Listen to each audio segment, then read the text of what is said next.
Alamin po natin ang latest sa paglalahad ng depensa ng kanilang mga argumento sa confirmation of charges hearing ni dating Pangulong Rodrigo Duterte. At mula sa The Hague, Netherlands, saksi live si Mariz Zuman. Mariz? Pia, nagsuspend na nga ang proceedings para sa araw na ito, no? Ngayong ikatlong araw ng confirmation of charges hearing para kay dating Pangulong Rodrigo Duterte sa mga kinakaharap niyang mga kaso kaugnay sa crimes of against humanity for murder and attempted murder. At dito sa ikatlong sesyon, Pia, bigyan ko lang kayo ng highlights ng nangyari. Dito ay inisa-isa ni Defense Counsel, Attorney Nicholas Kaufman, yung mga sinasabi niyang weaknesses o mga kahinaan ng argumento ng prosekusyon. At kabilang dito yung number 1, over heavy reliance on participating witness. Number 2, hearsay attribution. Number 3, some victims are unidentified, making it impossible for the defense to confirm.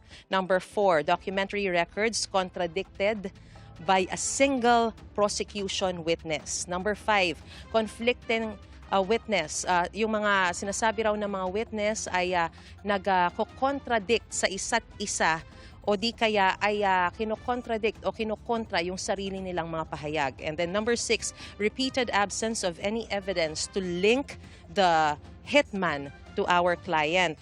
So basically dito sa mga weaknesses na ito, pinatutunayan na o iginigiit ng depensa na hindi dapat kumpirmahin ang mga charges at hindi dapat tumuloy sa isang trial proper ang mga kasong ito laban kay dating Pangulong Rodrigo Duterte.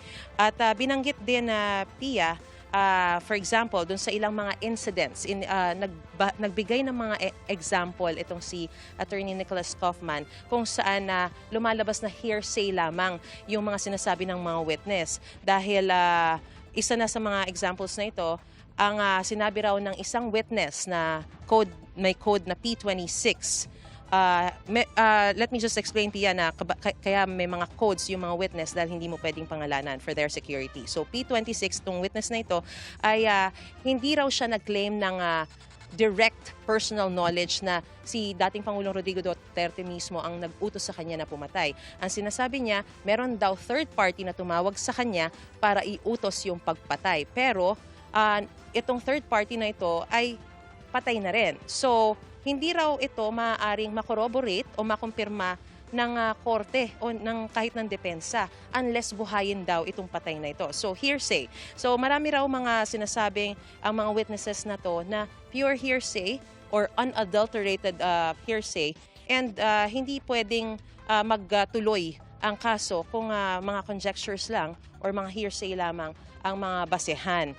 And may isang punto rin, Pia, dito sa sesyon na ito kung saan sinabi ng depensa na dapat daw yung isa sa mga ipinresentang ebidensya ng prosekusyon ay dapat hindi i-consider ng korte. At yun yung tungkol dun sa video kung saan nanunood si dating Pangulong Rodrigo Duterte sa isang CCTV kung saan nasaksihan niya yung pagpatay ng 3 hitman sa 3 mga biktima.